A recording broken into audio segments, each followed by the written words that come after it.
അൽഹംദുലില്ലാ വസ്സലാത്തു വസ്സലാമു അലാ റസൂലില്ലാ വഅലാ ആലിഹി വസ്വഹ്ബിഹിൽ ഫായിസിന ബിറിളല്ലാഹ്. അഊദു ബില്ലാഹി മിനശ് ശൈത്വാനിർ റജീം.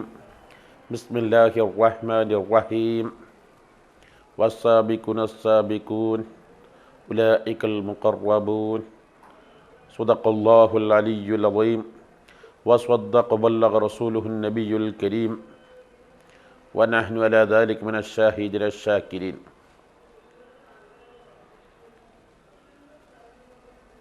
ഡിസംബർ, ജനുവരി, ഫെബ്രുവരി മാസങ്ങൾ പുറത്ത് ശക്തമായ മഞ്ഞ് ശരീരം തണുത്തു മരവിക്കുമ്പോൾ പരീക്ഷാർത്ഥികൾ പരീക്ഷാ ചൂടിൻ്റെ ആധിക്യം കൊണ്ട് നീറുന്ന പുകയുന്ന മനസ്സാണ്. അവർക്ക് ആശ്വാസം നൽകുക ഇന്ന് ഏറ്റവും മഹത്തായ സൽക്രമമാണ്. എലക്ഷൻ കാൻഡിഡേറ്റ് സ്ഥാനാർത്ഥിക്ക് വോട്ട് നൽകിയാണ് സഹായിക്കേണ്ടതെങ്കിൽ ഉദ്യോഗാർത്ഥിക്ക് തൊഴിൽ നൽകിയാണ് രക്ഷിക്കേണ്ടത്. വിശന്നവശനായവനിക്ക് ഭക്ഷണം നൽകി ആശ്വസിപ്പിക്കുമ്പോൾ പൊറാട്ടയോ മറ്റോ തൊണ്ടയിൽ കുടുങ്ങിയവനിക്ക് ഒരു മുറുക്ക് വെള്ളം നൽകിയാണ് അവനെ രക്ഷപ്പെടുത്തേണ്ടത്. മാംസം തൊണ്ടയിൽ കുടുങ്ങി ശ്വാസോച്ഛ്വാസം പോലും നിൽക്കുമ്പോൾ പുറത്ത് തടകി രക്ഷിക്കുമ്പോൾ ചക്രശ്വാസം വലിക്കുന്ന രോഗിയെ ആശ്വാസവചനങ്ങളും ശുശ്രൂഷകളും നൽകി ആശ്വസിപ്പിക്കണം. ഇതാണ് പ്രവാചക തിരുമേനിയുടെ വചനങ്ങൾ. അഷ്റഫുൽ ഖൽഖ് സ്വല്ലല്ലാഹു അലൈഹി വസല്ലം തങ്ങളോട് അയ്യുൽ അഅ്മാലി അഹബ്ബു ഇലല്ലാഹ്, അള്ളാഹു ഏറ്റവും ഇഷ്ടപ്പെടുന്ന സൽക്രമങ്ങളെന്ന ഒരേ ചോദ്യത്തിന് വ്യത്യസ്തങ്ങളായ പ്രതികരണങ്ങളാണ്. ചിലരോട് ഇയാദത്തുൽ മരീദ്, രോഗികളെ ശുശ്രൂഷിക്കുക. ചിലരോട് ബിർറുൽ വാലിദൈൻ, മാതാപിതാക്കൾക്ക് ഗുണം ചെയ്യുക. ചിലപ്പോൾ ഇത്ആമുത് തആം, ഭക്ഷണം നൽകുക. പണ്ഡിതന്മാർ ഈ ഹദീസെല്ലാം വിശദീകരിക്കുന്നത് പ്രവാചക വിഷവിമോചകരായ അഷ്റഫുൽ ഖൽഖ് സ്വല്ലല്ലാഹു അലൈഹി വസല്ലം തങ്ങളുടെ ഒരു ഹദീസാണ്. അഹബ്ബുൽ അഅ്മാലി ഇലല്ലാഹി ബഅദൽ ഫറാഇദ് ഇദ്ഖാലു സുറൂരി ഫീ ഖൽബി ഹിംദിഹിൽ മുഅ്മിൻ. മുഅ്മിനായ മനുഷ്യന്, ഒരു മനുഷ്യ മനസ്സിന് സമാധാനം നൽകുക എന്നതാണ് ഒരു മനുഷ്യൻ ചെയ്യുന്ന ഏറ്റവും വലിയ സൽക്രമങ്ങൾ. ഈ മഹൽ വചനമാണ് മഅദിൻ 1997 ജൂൺ 6 കേവലം 9 സെൻറ്റ് ഭൂമിയിൽ 118 വിദ്യാർത്ഥികൾ, 2 സ്റ്റാഫുമാർ. ഈ മഅദിൻ ഇന്ന് ധാരാളം മന്ദരും ബധിരരും മൂകരും മന്ദബുദ്ധികളുമായ കുട്ടികളെ പഠിപ്പിച്ച് വളർത്തി അവർ പങ്കെടുത്ത മത്സരങ്ങളിലെല്ലാം അവർ അവാർഡ് ഹോൾഡേഴ്സും നിരവധി സമ്മാനങ്ങളും വാരിക്കൂട്ടിയെങ്കിൽ അവരിൽ നിന്നുള്ള പ്രചോദനം കണ്ണും കാതും നാക്കുമുള്ള എത്രയെത്ര പരീക്ഷാർത്ഥികൾ അവർ പരീക്ഷയിൽ പരാജയപ്പെടുന്നത് മോട്ടിവേഷൻ്റെ കുറവാണ്, പ്രചോദനമില്ലായ്മയാണ്.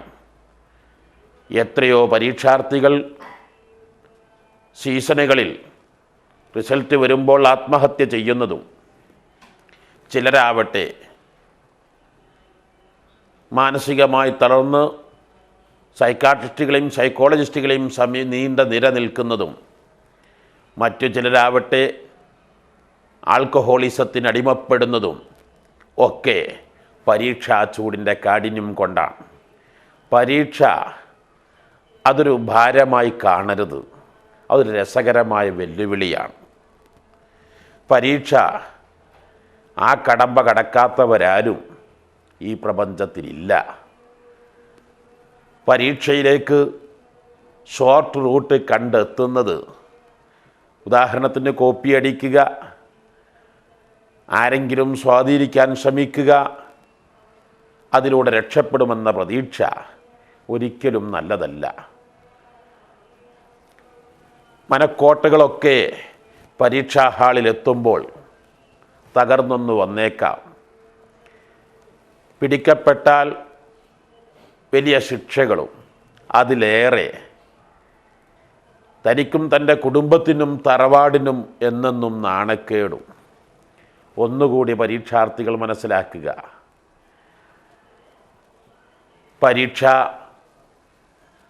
പേപ്പർ ആൻസർ ഷീറ്റ് നോക്കുന്ന വാലിയേഷൻ ക്യാമ്പിലെ ടീച്ചേഴ്സ് ലക്ഷക്കണക്കിന് പേപ്പറുകൾ ദിനംപ്രതി, നൂറുകണക്കിന് പേപ്പറുകൾ ദിനംപ്രതി കാണുന്നവരാണ്. അവരുടെ ജീവിതത്തിൽ ലക്ഷക്കണക്കിന് ആൻസർ ഷീറ്റുകൾ വാലിയേഷൻ നടത്തിയവരാണ്.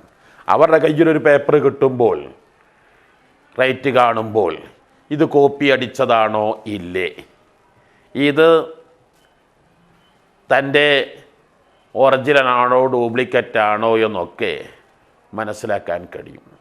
അതുകൊണ്ട് തന്നെ ആ സ്വഭാവം, കോപ്പി അടിക്കുക, സ്വാധീനിക്കുക എന്നതു മാറ്റി പരീക്ഷ ഞാനത് സസന്തോഷം നേരിടുക തന്നെ ചെയ്യും.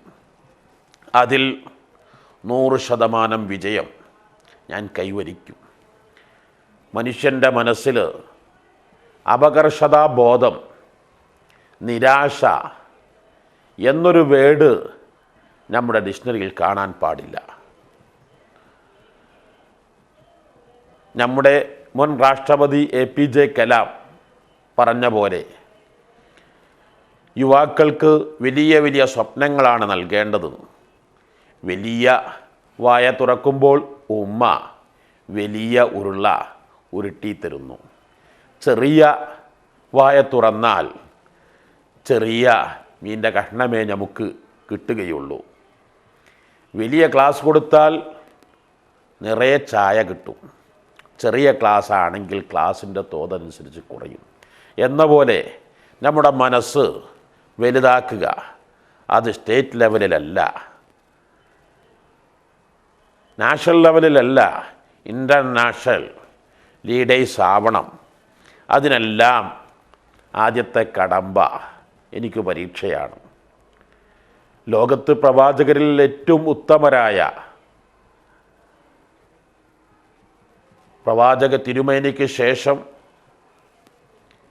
ഏറ്റവും ഉന്നതരായ ഖലീലുല്ലാഹി ഇബ്രാഹിം അലൈഹിസ്സലാത്തു വസ്സലാം തങ്ങളുടെ പ്രാർത്ഥന കുട്ടികൾക്ക് പ്രചോദനമാവട്ടെ.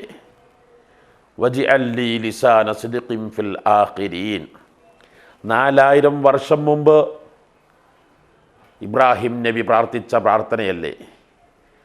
ലോകാവസാനം വരെ സർവരാലും പ്രശംസിക്കുകയും പ്രകീർത്തിക്കുകയും ചെയ്യുന്നൊരവസ്ഥ എനിക്ക് നൽകണേ നാഥ. ആ പ്രാർത്ഥന ലക്ഷ്യം വെച്ചായിരുന്നില്ലേ അവിടുത്തെ സ്വപ്നങ്ങൾ? ആ സ്വപ്ന സാക്ഷാത്കരണത്തിലായിരുന്നില്ലേ ആ പ്രാർത്ഥന? എന്ന പോലെ പരീക്ഷാർത്ഥി കാണേണ്ടത് നമ്മുടെ സമകാലികരെ, നമ്മുടെ നാട്ടിലും വീട്ടിലും കുടുംബത്തിലുമുള്ള കൂലിപ്പണിക്കാരെ, അല്ലെങ്കിൽ മറ്റ് നിത്യ തൊഴിലാളികളെയല്ല, മറിച്ച് അവർ സ്വപ്നം കാണേണ്ടത് ഇൻ്റർനാഷണൽ ലീഡേഴ്സായി മാറണം. അതിനെല്ലാം ആദ്യത്തെ കടമ്പ പരീക്ഷാ വിജയം എന്നതിലുപരി പരീക്ഷയിൽ 100% മാർക്ക് എനിക്ക് വാങ്ങണം. അത് കഴിയും എന്നൊരു ആത്മവിശ്വാസമാണ്. കഴിഞ്ഞ കാലങ്ങളിൽ ഞാൻ ഒന്നുമല്ലാതിരുന്നിട്ടും ഇത്രയും മാർക്ക് എനിക്ക് ലഭിച്ചത് എൻ്റെ ശ്രദ്ധയില്ലാതെ, കാര്യക്ഷമതയില്ലാതെ, പ്ലാനിങ് ഇല്ലാതെ എനിക്കിത്ര മാർക്ക് കിട്ടി. അതിൽ ആത്മവിശ്വാസം കൊണ്ട് കിട്ടിയ മാർക്ക് സിന്ദാബാദ് എന്ന് വിളിച്ച് ഇനി ഞാൻ പ്ലാനിങ്ങോടെ, ഞാൻ കാര്യക്ഷമതയോടെ നന്നായി പഠിക്കും, ഞാൻ എൻ്റെ പരീക്ഷയിൽ ഹൈ ഗ്രേഡ് നേടും, എല്ലാ സബ്ജക്റ്റിലും A+ ഹോൾഡേഴ്സ് ആകും. അവരും എൻ്റെ പോലെ, എന്നെ എൻ്റെ ഉമ്മ പ്രസവിച്ച പോലെ ഒന്നും അറിയാത്തവരായിട്ടല്ലേ അവരും ഈ ലോകത്തേക്ക് വന്നത്. അവർ ഈ സ്ഥാനത്ത് എത്തിയത് ചിട്ടയൊപ്പിച്ച് അവരുടെ നല്ല പഠനമല്ലേ. ആ പഠനം ഞാനും പഠിച്ചാൽ പെട്ടെന്ന് ഞാൻ ആ ഗ്രേഡിലേക്ക് എത്തുന്നില്ലെങ്കിലും ഘട്ടം ഘട്ടമായി ഞാൻ ഹൈ ഗ്രേഡ്, ഞാൻ എല്ലാ സബ്ജക്റ്റിലും A+ നേടുമെന്ന ആത്മവിശ്വാസം ഞാൻ ഓർക്കുകയാണ്. കടുകടുത്ത ദാരിദ്ര്യം കൊണ്ട്, സാമ്പത്തിക വരുമാനമില്ലാതെ, അതിലേറെ കാഴ്ച ഇല്ലാത്തൊരന്ധൻ ഷെരീഫ് ഏതാനും വർഷങ്ങൾക്ക് മുമ്പ് ഇവിടെ വന്ന് എനിക്ക് എന്തെങ്കിലും തൊഴിൽ തരുമോ? എന്തു തൊഴിൽ കൊടുക്കാൻ പറ്റും? കാഴ്ചയില്ല. എങ്ങനെ മടക്കിയാക്കാൻ കഴിയും? എനിക്ക് ഇവിടുത്തെ ഉസ്താദുമാർക്ക് ഭക്ഷണം കൊണ്ടുവരാൻ പറ്റുമോ? എന്തെങ്കിലും ശമ്പളം തരാം. അദ്ദേഹം അത് സസന്തോഷമേറ്റു. ഒടിവ് കിട്ടുന്ന സമയങ്ങളിൽ ഇവിടെയുള്ള അധ്യാപകരോട് അദ്ദേഹം ചോദിച്ചു പഠിച്ച് അദ്ദേഹം SLC എല്ലാ സബ്ജക്റ്റിലും A+ നേടി, ഹയർ സെക്കൻഡറി ഉന്നത നിലവാരം നേടി, ഇന്ന് ഡിഗ്രി പൂർത്തിയാക്കി ഇപ്പോൾ ഉയർന്ന ജോലി ചെയ്യുന്നു. അങ്ങനെ എത്ര അനുഭവങ്ങൾ നമ്മുടെ മുമ്പിൽ. പരീക്ഷാർത്ഥികൾ സത്യത്തിൽ ടോട്ടൽ പോപ്പുലേഷൻ്റെ 1/3, 1/3 അവരെ മോട്ടിവേഷന് പകരം പല രക്ഷിതാക്കളിലും കുടുംബങ്ങളിലും വലിയ പ്രഹരങ്ങളാണോ അവഗണനകളാണോ അവരെ, അവിടുത്തെ കുട്ടി അത് കണ്ടില്ലേ, അവൻ അത്ര മാർക്ക് നേടില്ലേ, നിന്നെന്തിനാണ് പറ്റുക, നീ പഠിച്ചാൽ ശരിയാവില്ല, നിന്നെക്കൊണ്ട് എനിക്കൊരു പ്രതീക്ഷയുമില്ല എന്ന ചില രക്ഷിതാക്കളുടെ വാക്കുകളൊക്കെ ഗുണത്തിലേറെ ദോഷമാണ് ചെയ്യുക. കുട്ടിയെ മാനസികമായി തളർത്തുകയാണ് ചെയ്യുക. പകരം കുട്ടിക്ക് പഠിക്കുന്ന കാണുമ്പോൾ നെഗറ്റീവ് സ്ട്രോക്കിന് പകരം നല്ല ആശ്വാസ വചനങ്ങൾ, അപ്രീസിയേഷനുകൾ, നല്ല പ്രോത്സാഹനങ്ങൾ നൽകി അവനെ മുന്നോട്ട് കൊണ്ടുവരിക. അവനിക്ക് കാര്യക്ഷമമായി പഠിപ്പിക്കാനുള്ള പ്ലാനിങ്ങുകൾ നൽകുക. Small planning can realize big dreams. ചെറിയ പ്ലാനുകൾ, വലിയ സ്വപ്നങ്ങൾ സാക്ഷാത്കരിക്കാൻ ആർക്കും സാധിക്കും. പ്ലാനിങ് ആണ് ഏറ്റവും വലുത്. അവിടെ ഏത് വലിയ സ്വപ്നങ്ങളും സാക്ഷാത്കരിക്കുക തന്നെ ചെയ്യും. അത്തദ്ബീറു നിസ്ഫുൽ മഈഷ.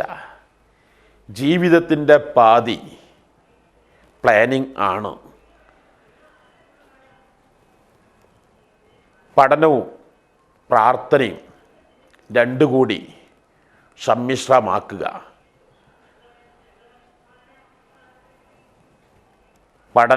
പ്രാർത്ഥന, പ്രവർത്തനം ഒരു പക്ഷിയുടെ 2 ചിറക് പോലെ. ആ 2 ചിറകും ഒരുപോലെ വിടർത്തി ഒരുപോലെ പ്രവർത്തിക്കുമ്പോൾ പക്ഷി വളരെ സുഖകരമായി പറക്കും. ഏതെങ്കിലും ഒരു തൂവൽ ഒരു ഭാഗത്ത് പറിച്ചാൽ പറക്കൽ എളുപ്പമാകുന്നില്ല.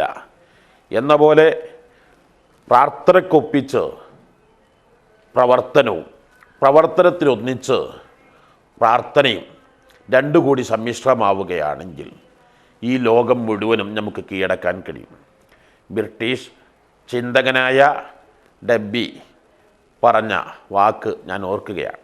വിജയത്തിൻ്റെ ഏറ്റവും വലിയ മാനദണ്ഡം പ്രാർത്ഥനയും പ്രവർത്തനവും വിശ്വാസവും പ്രാർത്ഥനയുമാണ്. പരീക്ഷാർത്ഥികൾ പരീക്ഷാ ഹാളിലേക്ക് ചെല്ലുമ്പോൾ, പരീക്ഷാ പേപ്പർ മറിക്കുമ്പോൾ, പരീക്ഷാ അവസ്ഥയിൽ വല്ലതും മറന്നുപോയാൽ ചെല്ലേണ്ട ചെറിയ ചെറിയ ദിക്റുകൾ നമുക്ക് വലിയ നേട്ടമായിരിക്കും. പഠനം രണ്ട് വിധത്തിലുണ്ട്. ഒരു പഠനം വിദ്യാർത്ഥി ലക്ഷ്യമാക്കേണ്ടത് കേവലം പരീക്ഷയോ മറ്റ് തൊഴിലുകളോ മാത്രമാവരുത്. Education is not preparation for life, but education is life itself. വിദ്യാഭ്യാസം എന്നത് ജീവിതത്തിലുള്ള തയ്യാറെടുപ്പല്ല, മറിച്ച് ജീവിതം, അതാണ് വിദ്യാഭ്യാസം. എൻ്റെ ജീവിതം ഒരിക്കലും അശ്ലീലങ്ങളും അനാശാസ്യ പ്രവർത്തനങ്ങളും ആൽക്കഹോളിസവും തീവ്രതയും തീവ്രവാദവുമില്ലാതെ മാതാപിതാക്കളെ മാതൃവന്ദനം, പിതൃവന്ദനം, ഗുരുവന്ദനം, രാജ്യത്തിനും സമൂഹത്തിനും സമുദായത്തിനും അഭിമാനം, നാളത്തെ നേതൃത്വം, ഇതെല്ലാമായിരിക്കണം ഒരു വിദ്യാർത്ഥിയുടെ ലക്ഷ്യം. പക്ഷേ പരീക്ഷാ ഹാളിൽ കുട്ടിയുടെ അച്ചടക്കവും അനുസരണവും കുട്ടിയുടെ കുരുത്തവും പൊരുത്തവും വാല്യേറ്റർ കാണില്ല. പരീക്ഷ what we write in answer sheet, that is a student evaluation camp. ഒരു വിദ്യാർത്ഥി പരീക്ഷാർത്ഥി അദ്ദേഹത്തിൻ്റെ ആൻസർ ഷീറ്റിൽ എന്താണോ അദ്ദേഹം എഴുതി വെക്കുന്നത് അതാണ് ആ വിദ്യാർത്ഥിയെക്കുറിച്ച് ആ വാല്യേറ്റർ വിലയിരുത്തുന്നത്. സത്യത്തിൽ SLC വിദ്യാർത്ഥി 10 വർഷം ഒരു സബ്ജക്റ്റ് പഠിച്ചെങ്കിൽ ആ സബ്ജക്റ്റിലുള്ളത് 2 മണിക്കൂറിൽ എക്സ്പ്രസ് ചെയ്യുക എന്നതാണ് ഒരു പരീക്ഷാർത്ഥിയുടെ ഏറ്റവും വലിയ ബാധ്യത.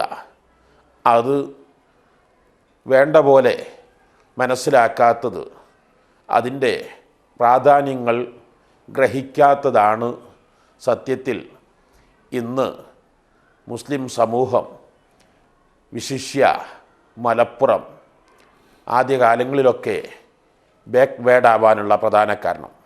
1986 മലപ്പുറത്ത് വിനീതൻ ഒരധ്യാപകനായി വരുമ്പോൾ അന്നത്തെ SLC റിസൾട്ട് വല്ലാതെ നെട്ടിച്ചു.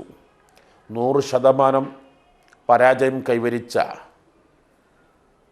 100-ലേറെ സ്കൂളുകളായിരുന്നു. 5% മാത്രം വിജയം കൈവരിച്ച ഒട്ടനവധി സ്കൂളുകൾ. അന്ന് പ്രാർത്ഥനാ സമ്മേളനത്തിൽ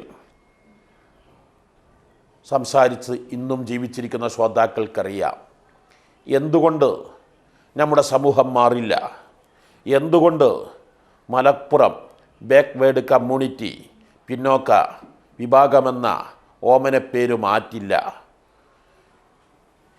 ഇതിന് തുടരെ വിദ്യാഭ്യാസ വിഷയവുമായി ചർച്ച നടത്തി കുട്ടികൾക്ക് മോട്ടിവേഷൻ നൽകി. ഇപ്പോൾ മലപ്പുറം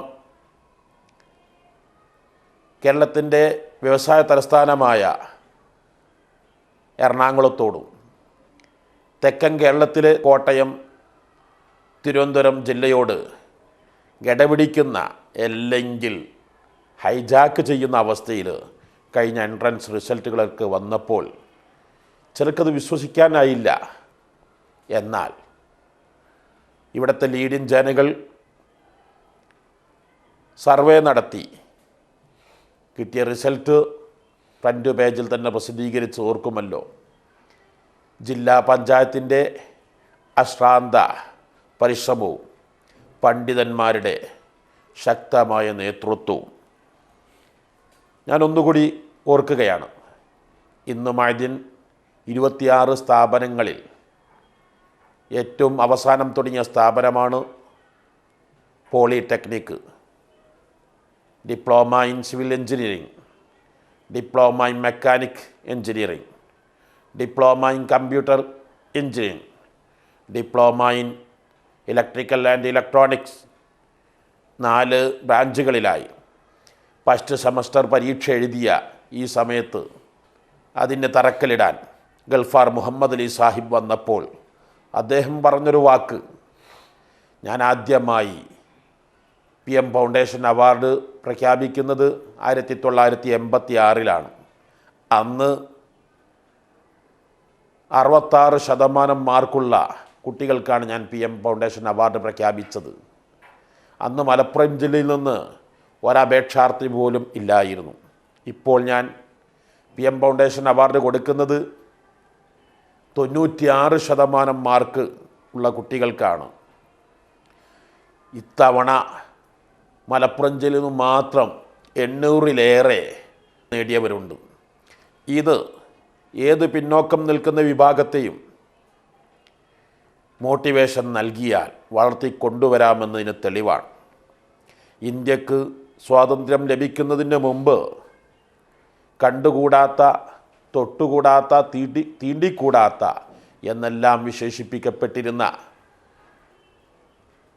പട്ടികജാതി പട്ടികവർഗം കഴിഞ്ഞ സിവിൽ സർവീസ് സെലക്ഷനിൽ 470 കുട്ടികൾ സെലക്ഷൻ ലഭിച്ചപ്പോൾ 80 പേർക്ക് പട്ടികജാതി പട്ടികവർഗത്തിന് സീറ്റ് ലഭിച്ചു.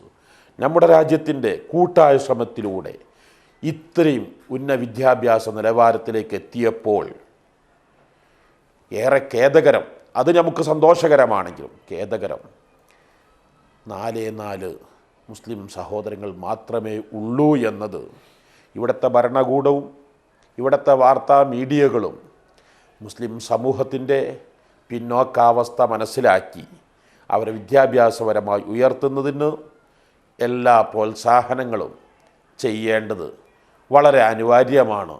കുട്ടികൾ വിഷയം ഉൾക്കൊണ്ട് നന്നായി പഠിച്ച് മുന്നേറേണ്ടത് സമൂഹത്തിൻ്റെ ഭാവിക്ക്, രാജ്യത്തിൻ്റെ നന്മക്ക് അത്യന്താപേക്ഷിതമാണ്. പരീക്ഷാർത്ഥികൾ ആദ്യമായി ചെയ്യേണ്ടത് ഇനി പരീക്ഷയിലേക്കുള്ള ദിവസങ്ങളെ ടൈം മാനേജ്മെൻറ്റ് എല്ലാ വർഷാരംഭത്തിലും നമ്മുടെ ധനമന്ത്രി ബജറ്റ് അവതരിപ്പിക്കാറുണ്ടല്ലോ. ഒരു വർഷത്തെ വരവും ചിലവും ഗണിച്ച് തുലനാവസ്ഥയിലെത്തിക്കുക എന്നതാണല്ലോ ബജറ്റിൻ്റെ ലക്ഷ്യം. എന്ന പോലെ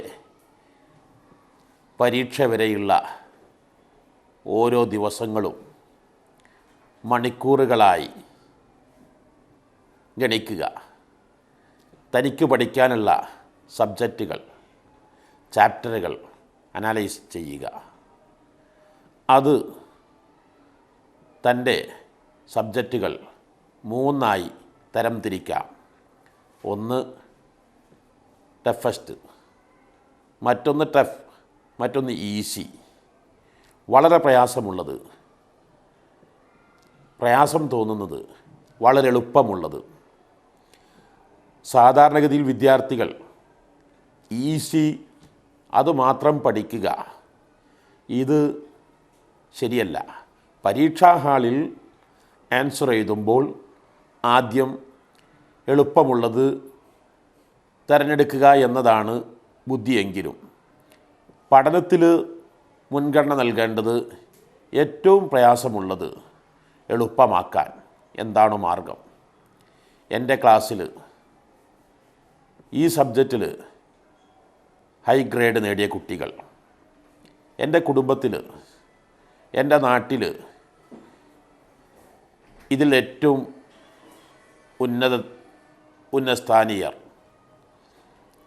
ഉദാഹരണത്തിന് ചിലർക്ക് മാത്സ് ആയിരിക്കും, ചിലർക്ക് സയൻസുകളായിരിക്കും, ചിലർക്ക് ലാംഗ്വേജ് ആയിരിക്കും.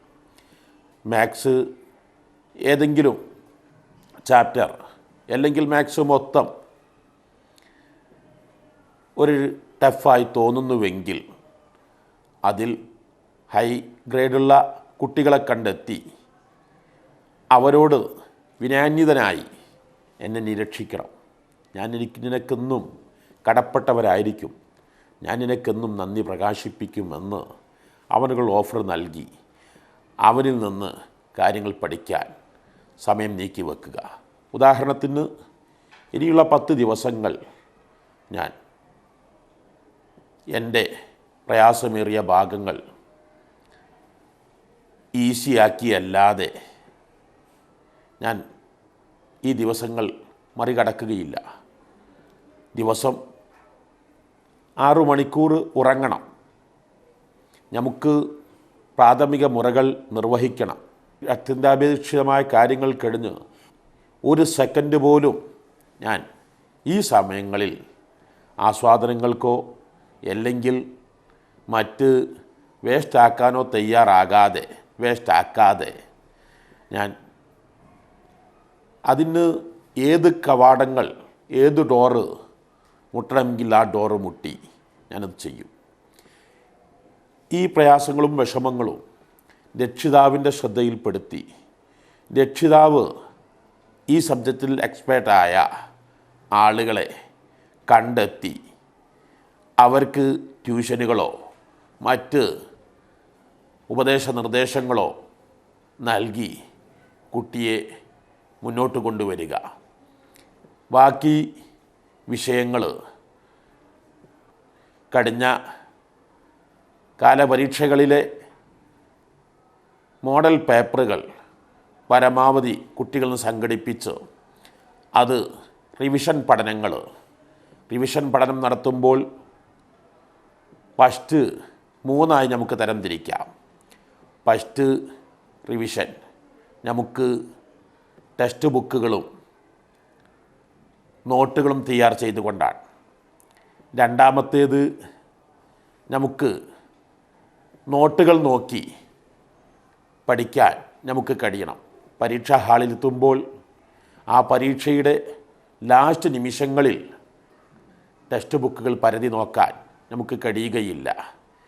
ഇതിന് നമ്മുടെ ടേബിളുകളും റൂമുകളും ക്രമീകരിക്കുക. പലപ്പോഴും കുട്ടികളുടെ വിലപ്പെട്ട സമയങ്ങളുടെ 20% വേസ്റ്റായി പോന്ന് തപ്പി എടുക്കാനാണ്. അവർ എൻ്റെ പേന എവിടെ, ടെക്സ്റ്റ് ബുക്ക് എവിടെ, കാൽക്കുലേറ്റർ എവിടെ, മറ്റ് പഠനോപകരണങ്ങൾ എവിടെ എന്നന്വേഷിച്ച് ടെൻഷനായി പഠനത്തോട് വിരക്തി വരുന്നതൊക്കെ ക്രമീകരണമില്ലാത്തത് കൊണ്ടാണ്. നമ്മുടെ വീട്ടിൽ ബെഡ്റൂമിലേക്ക് കയറി ചെല്ലുമ്പോൾ നമുക്കുടനെ കിടക്കാനാണ് താല്പര്യം. ഡൈനിങ് ടേബിളിൽ വന്നാൽ ആരും കിടക്കാൻ താല്പര്യം പ്രകടിപ്പിക്കാറില്ല.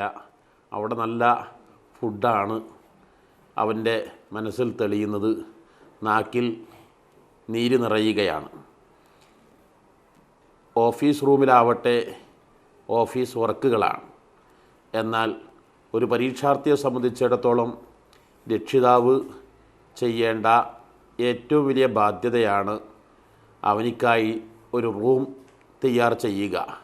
ആ റൂമിലേക്ക് പ്രവേശിക്കലോടെ കുട്ടിയുടെ മനസ്സിൽ എഡ്യൂക്കേഷനായിരിക്കണം, കുട്ടിയുടെ മൈൻഡ് അത് നിറഞ്ഞിരിക്കണം. കുട്ടികൾ പരീക്ഷയ്ക്ക് പ്രതീക്ഷയോടുകൂടെ തയ്യാറെടുക്കുക. പ്രതീക്ഷ കൈവിട്ടുപോയാൽ ഞാൻ വിജയിക്കില്ല, ഞാൻ രക്ഷപ്പെടില്ല, ഞാൻ നന്നാവില്ല എന്ന മനോഭാവത്തോടുകൂടെ പഠിക്കുന്നവർ മൺതിട്ട കൊണ്ട് പടുത്തുയർത്തിയ തറയിൽ കോൺക്രീറ്റ് കെട്ടിടങ്ങൾ പടുത്തുയർത്തുന്നതിന് സമാനമാണ്. ബിൽഡിങ് പണി പൂർത്തീകരിക്കുന്നതിന് മുമ്പ് നിലം പൊത്തി വീഴും എന്ന പോലെ ഫസ്റ്റ് ഫൗണ്ടേഷൻ അവിടെ നല്ല പ്രതീക്ഷകളാണ്. എന്നേക്കാളും മോശപ്പെട്ട എൻ്റെ കുടുംബത്തിലും തറവാട്ടിലും നാട്ടിലുമുള്ള എത്ര ആളുകൾ ഉന്നതന്മാരായി. ബുദ്ധിയും യുക്തിയും തൻ്റെടവും കടിയുമുള്ള എത്രയോ ആളുകൾ പിൽക്കാലങ്ങൾ എടുക്കപ്പെടാത്ത നാണയങ്ങളായി മാറി. അതേ സ്ഥാനത്ത് ബുദ്ധിയും യുക്തിയും തൻ്റെടവും കടിയുമില്ലാത്ത സർവരാലും അവഗണിക്കപ്പെടുന്ന എത്ര ആളുകൾ വലിയ പ്രതിഭകളായി മാറി. ഞാൻ ഇന്ന് എൻ്റെ കഴിഞ്ഞ കാലങ്ങളിൽ അല്പം അശ്രദ്ധ കൊണ്ട് ഞാൻ ഇന്ന് പിന്നിലാണെങ്കിലും അതെല്ലാം വീണ്ടെടുത്ത് മുന്നേറുമെന്നുള്ള ഒരു ദൃഢപ്രതിജ്ഞ, ആത്മവിശ്വാസം, കഠിനാധ്വാനം. സത്യത്തിൽ ഹാർഡ് വർക്ക് ഇല്ലാതെ ഒരാൾക്കും ഒരു സക്സസും ഉണ്ടായിട്ടില്ല. ഇംഗ്ലീഷ് ഡിക്ഷണറിയിൽ ഡൈവേഴ്സിൻ്റെ ശേഷമാണ് മാരേജ് എന്ന പോലെ സക്സസിൻ്റെ ശേഷമാണ് വർക്ക്. അത് ഡിക്ഷണറിയിലല്ലാതെ പ്രവൃത്തി പദത്തിൽ ഒരിക്കലും കാണുകയില്ല. ഹാർഡ് വർക്കുണ്ടോ നടക്കാത്തൊരൊറ്റ കാര്യവുമില്ല. നമ്മുടെ കുട്ടികൾക്കൊക്കെ വയനാട് ചുരം നന്നായി അറിയാമല്ലോ. വയനാട് ചുരത്തിൽ കയറി ആ 14-ാം വളവിലെ മുകളിൽ നിന്ന് താഴോട്ട് നോക്കിയാൽ വലിയ ബസ്സുകളൊരു തീപ്പെട്ടിയുടെ വലുപ്പത്തിലാണ്. ഇവിടെ കുട്ടി ആലോചിക്കേണ്ടത്, ഇത്രയും ഉയരം ഞാൻ കയറിയില്ലേ? ഞാൻ കയറുമ്പോൾ ഇപ്പോഴും എത്ര പ്രയാസപ്പെട്ടു, എത്ര തിരിവ് വളവ്. എന്നാൽ ഇത് കണ്ടുപിടിച്ചത് പതിറ്റാണ്ടുകൾക്ക് മുമ്പ് ഒരാദിവാസിയായിരുന്നില്ലേ? ഈ ആദിവാസി സ്കൂളിൻ്റെ ബാലപാഠം പോലും കാണാതെ അദ്ദേഹം ഇത്രയും ശ്രമകരമായി വിജയിച്ചെങ്കിൽ, പഠനത്തോടുകൂടെ അധ്വാനിക്കുന്നുവെങ്കിൽ എത്രയും നമുക്ക് വിജയിക്കാൻ കഴിയും. എനിക്ക് ഓർമ്മ വരുന്നത് മലപ്പുറം മേൽമുറി നാഷണൽ ഹൈവേ ഓരത്ത് 20 ഏക്കർ വിശാലമായ സ്വലാത്ത് നഗർ ക്യാമ്പസ്, മലബാർ മുസ്ലിമീങ്ങളുടെ ആസ്ഥാനമാകുന്ന സ്വലാത്ത് നഗർ ക്യാമ്പസ്, ഗ്രാൻഡ് മസ്ജിദ്, വലിയ വിദ്യാഭ്യാസ സമുച്ചയങ്ങൾ. ഇവിടെ നിന്ന് 3 കിലോമീറ്റർ അകലെ വെള്ളമോ വെളിച്ചമോ വൈദ്യുതിയോ സൗകര്യങ്ങളൊന്നുമില്ലാതെ വളരെ ദുർഘടമായ ആ മലയിൽ 4 വർഷം മുമ്പ് വന്യജീവികൾ നിറഞ്ഞ സ്ഥലത്ത് സെൻറ്റിന് 1000-2000 കൊടുത്ത് വാങ്ങുമ്പോൾ ഞങ്ങളെ പലരും പരിഹസിച്ചിരുന്നു. ഈ ഭൂമി എന്തിനാണ്? 70 ഏക്കർ ഭൂമി എന്തിനാണ് ഇവർ ഭൂമി വാങ്ങിക്കൂട്ടുന്നത്? ഞങ്ങൾ സ്വന്തം കാശ് കൊടുത്ത് ട്രാൻസ്ഫോമർ വാങ്ങി, 25 ഇലക്ട്രിക് പോസ്റ്റ് കാശ് കൊടുത്ത് വാങ്ങി, വൈദ്യുതി എത്തിച്ച് റോഡാക്കി.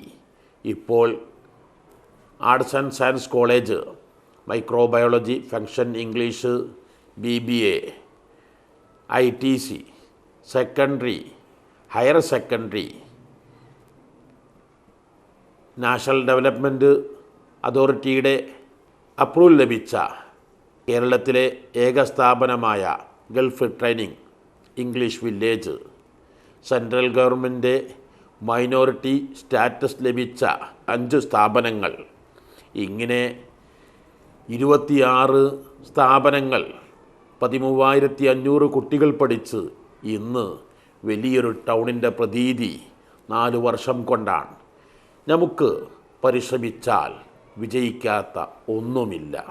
ഹിമ്മത്തുദ്ദിജാൽ തഹ്ദിമുൽ ജിബാൽ. വലിയ മലകൾ, മനുഷ്യൻ്റെ മനക്കരുത്തുണ്ടെങ്കിൽ എല്ലാം നടക്കുക തന്നെ ചെയ്യും. കുട്ടികളോട് വീണ്ടും വീണ്ടും ആവർത്തിക്കാനുള്ളത് മനക്കരുത്ത്, കോൺഫിഡൻസ്, ഞാൻ എന്താണെങ്കിലും വിജയിക്കുമെന്ന, ഞാൻ വിജയിച്ചേ ഞാൻ അടങ്ങൂ എന്ന ജിജ്ഞാസ, അതിനനുസരിച്ച് ചിട്ടയായ പഠനം, ഹാർഡ് വർക്ക്, അത് പല കുട്ടികളെയും പിന്തിരിപ്പിക്കുന്നത് കുട്ടിയുടെ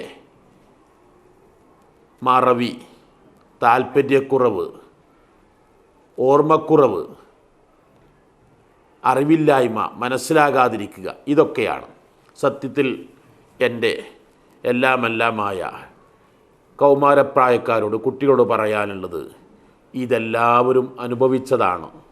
സത്യത്തിൽ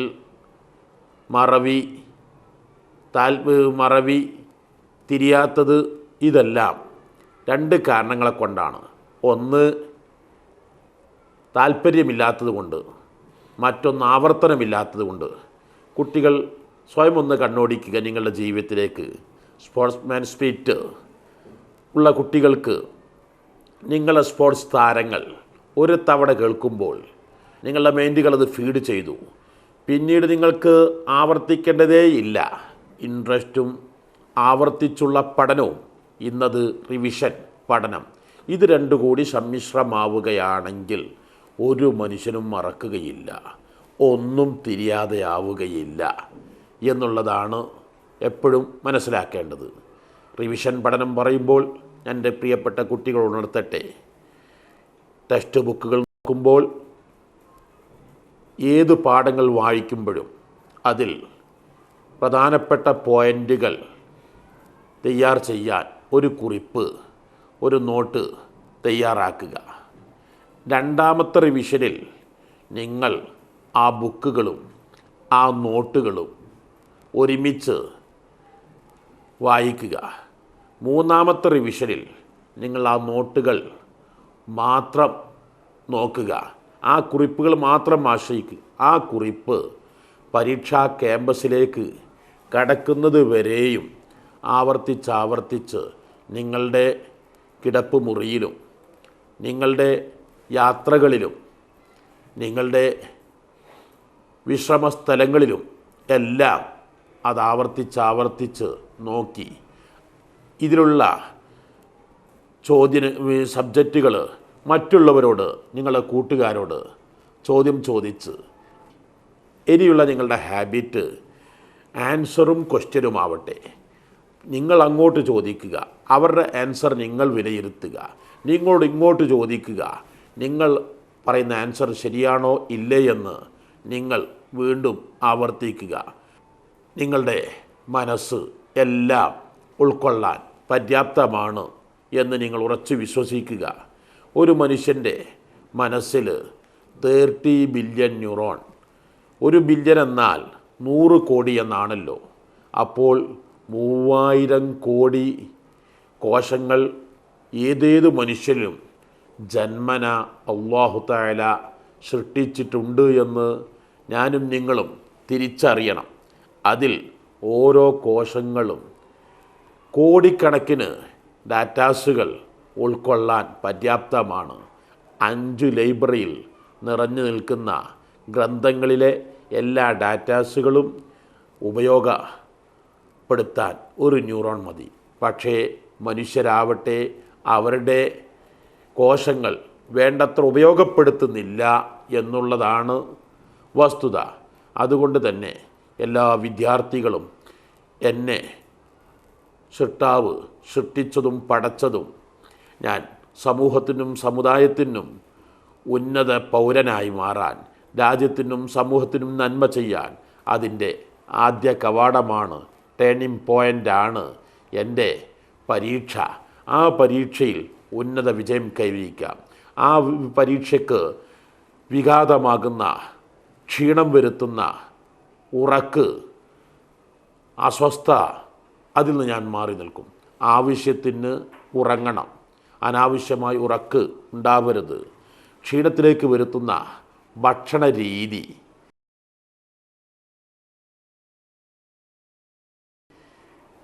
സോഫ്റ്റ് ഫുഡ് കഴിച്ചാൽ ഈ സമയത്ത് വളരെ നല്ലതാണ്. ഫ്രൂട്ട്സുകളും വെജിറ്റേറിയനുകളും ഭക്ഷണത്തിൽ ഉൾപ്പെടുത്തുന്നത് വളരെ നല്ലതാണ്. ഭക്ഷണത്തിൽ കൂട്ടത്തിൽ വിദ്യാർത്ഥികൾക്ക് തേന് മെമ്മറി പവർ വർദ്ധിപ്പിക്കാനും അവർക്ക് പഠനത്തിൽ താൽപ്പര്യം ഉന്മേഷം നൽകാനും വളരെ നല്ലതാണ്. ഈ ലക്ഷ്യത്തോടെ വിദ്യാർത്ഥികൾക്കായി പരീക്ഷ കിറ്റ്, തബറുക്ക് തേനും, പ്രാർത്ഥനാ സദസ്സിൽ വെച്ച പേനകളും, അവർക്ക് ആചരിക്കേണ്ട മര്യാദകളും ഉൾക്കൊള്ളുന്ന നോട്ടുകൾ ഇവിടെ നിന്ന് നൽകുന്നത് കൊണ്ട് ആ തേന് കൂടി ഭക്ഷണത്തിൽ ഉൾപ്പെടുത്തിയാൽ നിങ്ങൾക്ക് ഉപകാരപ്രദമാകും. പഠനങ്ങളോടൊപ്പം തന്നെ പ്രാർത്ഥനയും വളരെ അനിവാര്യമാണ്. എത്രയെത്രയോ വിജയികൾ, rank holders, high grade holders പിൽക്കാലങ്ങൾ എടുക്കപ്പെടാത്ത നാണയങ്ങളായി മാറിയത് നമ്മുടെ മുമ്പിലില്ലേ? പരീക്ഷ, ഈ ഒരു പരീക്ഷ മാത്രമല്ലല്ലോ നമുക്കുള്ളത്. ഈ പരീക്ഷയിൽ തന്നെ അവിടെ ഒരു കാലിന് മുള്ളു തറച്ചാൽ, ഒരു പനി ബാധിച്ചാൽ, അവിടെ ഉറക്ക് വന്നാൽ, എന്തെങ്കിലും അസ്വസ്ഥ അനുഭവപ്പെട്ടാൽ എത്രയെത്ര കുട്ടികൾ പരീക്ഷയിൽ തോറ്റുപോകുന്നു. ഇവിടെയെല്ലാം നമുക്ക് പഠനത്തോടുകൂടെ പ്രാർത്ഥനയും അനിവാര്യമാണ്. അത് മനസ്സുരുകി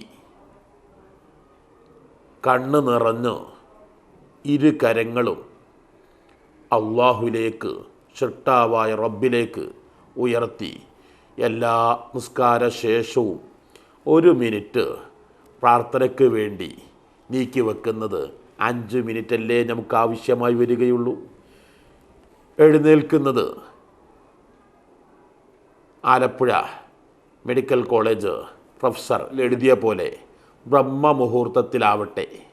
ബ്രഹ്മമുഹൂർത്തമെന്നാൽ സൂര്യോദയത്തിൻ്റെ 1.5 മണിക്കൂർ മുമ്പ്, അഥവാ നമ്മുടെ ഭാഷയിൽ തഹജ്ജുദ് നിസ്കാരത്തിൻ്റെ സമയം. ഉറങ്ങുമ്പോഴുള്ള ഫ്രഷായ അവസ്ഥയല്ലല്ലോ ഉറക്കുന്ന എഴുന്നേൽക്കുമ്പോൾ കണ്ണും കാതും നാക്കും ഫ്രഷാവാതെ ബെഡ് കോഫി കുടിച്ചാൽ എന്ത് എന്ന് ഞാൻ പറയേണ്ടതില്ലല്ലോ.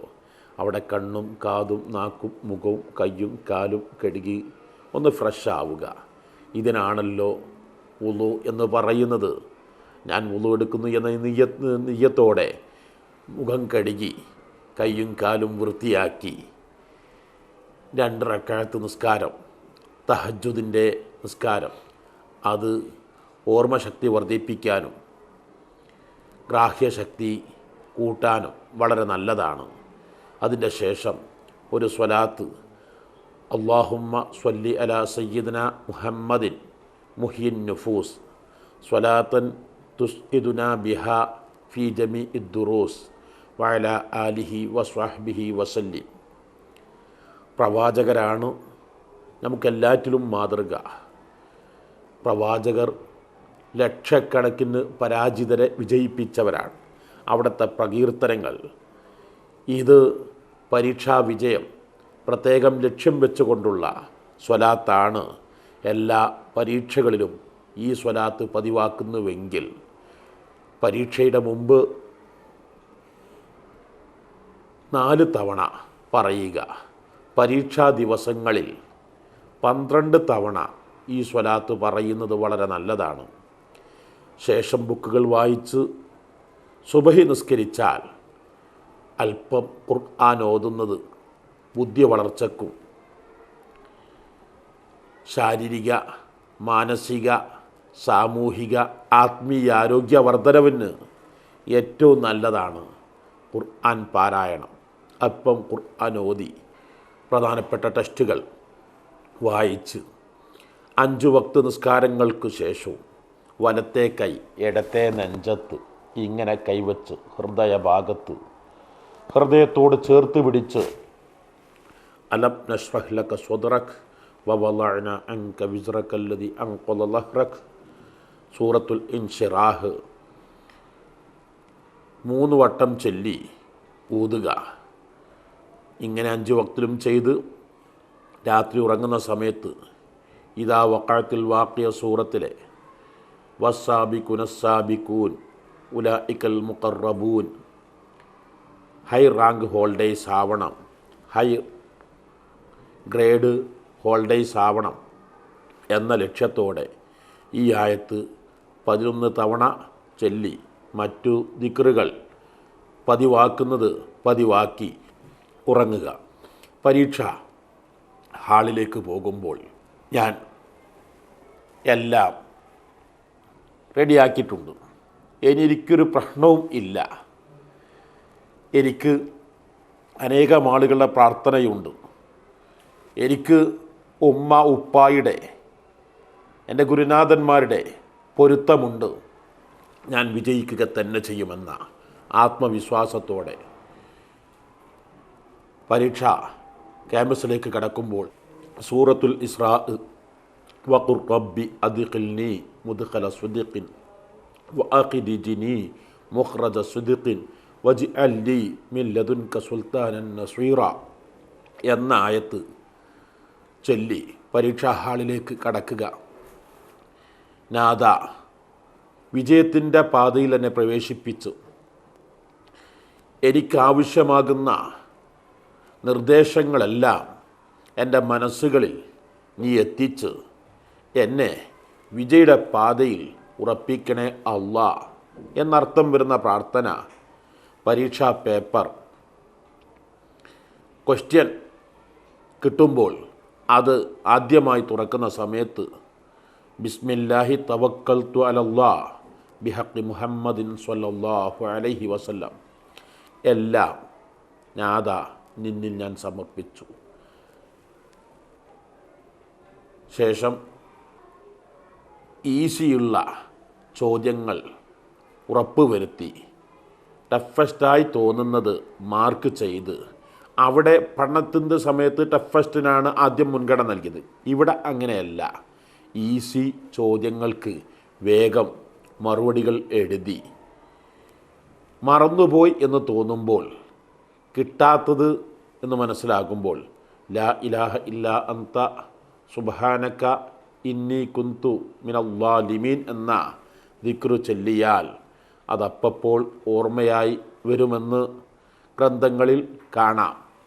അങ്ങനെ പേപ്പറുകളെല്ലാം എഴുതി പേപ്പർ കൊടുക്കുന്ന സമയത്ത് വല്ലതും വിട്ടുപോയോ തെറ്റിപ്പോയോ ഒന്ന് പരിശോധന നടത്തി എല്ലാം ക്ലിയറാക്കി മടക്കുന്ന സമയത്ത് അൽഹംദുലില്ലാഹില്ലദീ ഹദാന ലിഹാദാ വമാ കുന്നാ ലിനഹ്തദിയ ലൗലാ അൻ ഹദാനല്ലാഹ് എന്ന ആയത്ത് ഉച്ചരിച്ച് പരീക്ഷാ പേപ്പർ അധ്യാപകന് കൊടുക്കുമ്പോൾ അൽഹംദുലില്ലാ ബിനിഅ്മതിഹി തതിമ്മു സ്വാലിഹാത്ത് എന്ന പ്രാർത്ഥനയോടെ കൊടുക്കുക. ഓരോ പരീക്ഷ കഴിയുമ്പോഴും പിന്നീട്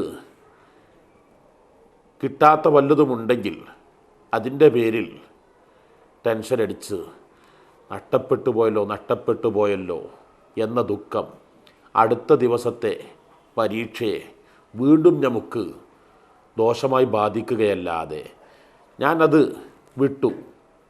കഴിഞ്ഞ അധ്യായം ഞാൻ ഇനി നോക്കുന്നില്ല. ഇനിയുള്ള സമയങ്ങൾ പരമാവധി അടുത്ത വിഷയത്തിലേക്ക് ശ്രദ്ധ കേന്ദ്രീകരിക്കാൻ, ഇതിൽ വല്ല കുറവും വന്നെങ്കിൽ അടുത്തതിൽ പരിഹരിക്കും എന്ന ദൃഢവിശ്വാസത്തോടെ ആ സബ്ജക്റ്റുകൾ വിശിഷ്യ ഒഴിവ് ദിവസങ്ങളൊക്കെ വരുമ്പോൾ അത് പരമാവധി ഉപയോഗപ്പെടുത്തി നന്നായുള്ള പ്രാർത്ഥനകൾ, നന്നായുള്ള പ്രവർത്തനങ്ങൾ തീർച്ചയായും നിങ്ങളെ വിജയത്തിലെത്തിക്കുമെന്ന കാര്യം തീർച്ച. മാർച്ച് കഴിഞ്ഞ് വെക്കേഷൻ സമയത്ത്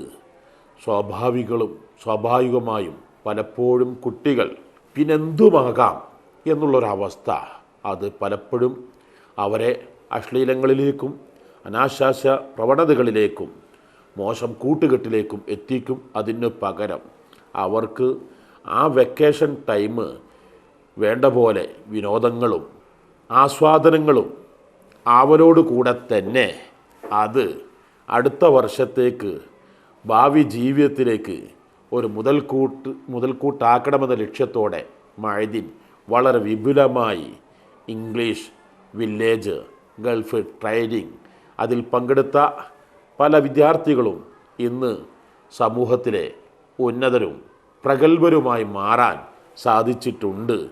ആ സമയങ്ങളിൽ നമുക്ക് പരമാവധി കുടുംബങ്ങളിൽ അതുപോലെ നാട്ടിലുള്ള രോഗികളും അശരണരും ദുർബലരുമായ ഇവരെ സമീപിച്ച് അവരെ ആശ്വസിപ്പിച്ച് അവർക്ക് സമാധാനം നൽകി അങ്ങനെ നമ്മെക്കൊണ്ട് പലർക്കും ആശ്വാസം ലഭിക്കുമ്പോൾ നാളെ മറ്റന്നാൾ നമ്മൾ രോഗികളാകുമ്പോൾ അല്ലെങ്കിൽ വൃദ്ധകളുമാകുമ്പോൾ അവരെ നമ്മെ ആശ്വസിപ്പിക്കാനും സമാധാനിപ്പിക്കാൻ മറ്റുള്ളവരുണ്ടാകും എന്ന വിശ്വാസത്തോടെ ഒഴിവു സമയങ്ങൾ നല്ല രൂപത്തിൽ വിനിയോഗിക്കുക.